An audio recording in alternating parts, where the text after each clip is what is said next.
সারা দেশে আবারও জেঁকে বসতে শুরু করেছে শীত। ঠান্ডা বাতাসের সঙ্গে বেড়েছে শীতের তীব্রতাও। বুধবার রাজধানী সহ প্রায় সব জেলায় লম্বা সময় ধরে ঘন কুয়াশা লক্ষ্য করা যায়। ঠান্ডা বাতাসের সঙ্গে বেড়েছে শীতের তীব্রতা। এসব বিষয় নিয়েই আরো খবর জানবো। আবহাওয়া অফিস থেকে আমাদের সাথে যুক্ত আছেন সহকর্মী নিবিড় সাহা। নিবিড়, শৈত্যপ্রবাহের পূর্বাভাস নিয়ে আবহাওয়া অধিদপ্তর কি বলছে, বিস্তারিত জানাবেন।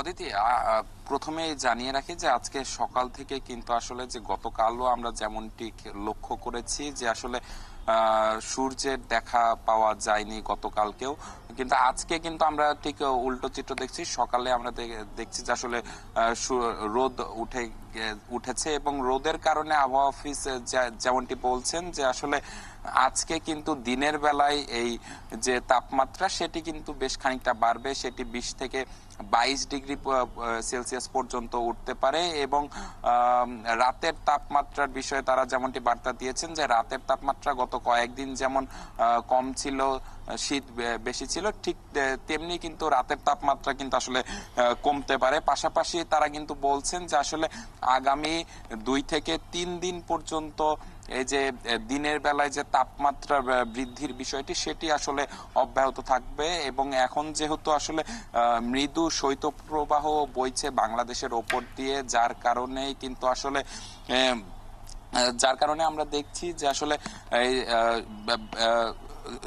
মৃদু শৈত্যপ্রবাহ বইছে, যার কারণে কিন্তু আসলে আবহাওয়া অধিদপ্তর বলছেন যে আসলে আগামী 2 থেকে 3 দিন পর্যন্ত কিন্তু আসলে দিনের বেলায় তাপমাত্রা বেশি থাকলেও রাতের বেলায় কিন্তু তাপমাত্রা কমে যাবে এবং আগামী 13 তারিখের পর থেকে কিন্তু আসলে এই যে চক্র, এই যে দিনের বেলায় তাপমাত্রা বৃদ্ধির যে চক্রটি সেটি আসলে আবারও কিছুদিন বিরতি দিয়ে আবারও সেটি কমতে থাকবে এবং তখন দেখা যাবে যে আসলে রাতের তাপমাত্রা এবং দিনের তাপমাত্রা অনেকটাই কাছাকাছি এবং সেটি অনেকটাই শীত পড়বে। এবং সবকিছু মিলিয়ে যদি বলা যায় যে আসলে দেশব্যাপী যে মৃদু শৈত্যপ্রবাহ বইছে এর অন্যতম কারণ হিসেবে আবহাওয়া অধিদপ্তর যেমনটি বলছে যে আসলে ভারত থেকে বাংলাদেশে এখন যে বাতাসটি প্রভাবিত হচ্ছে সেটি আসলে ভারতের দিল্লির দিক থেকে কিন্তু আসলে এই বাতাস আসছে, যার কারণে কিন্তু দিল্লি এবং ভারত তথা পশ্চিমবঙ্গের কথা এবং তাপমাত্রার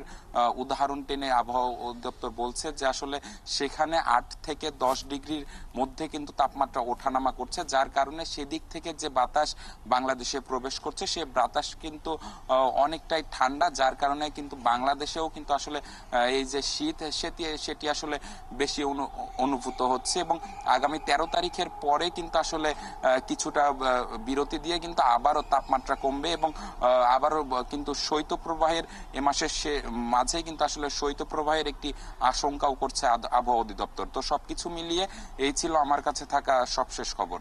অদিতি। নিবিড়, আপনার কাছ থেকে আমরা জেনে নিচ্ছিলাম আবহাওয়ার সবশেষ যে পূর্বাভাসগুলো এবং ধন্যবাদ আমাদের সাথে যুক্ত হবার জন্য। দর্শক, আবহাওয়া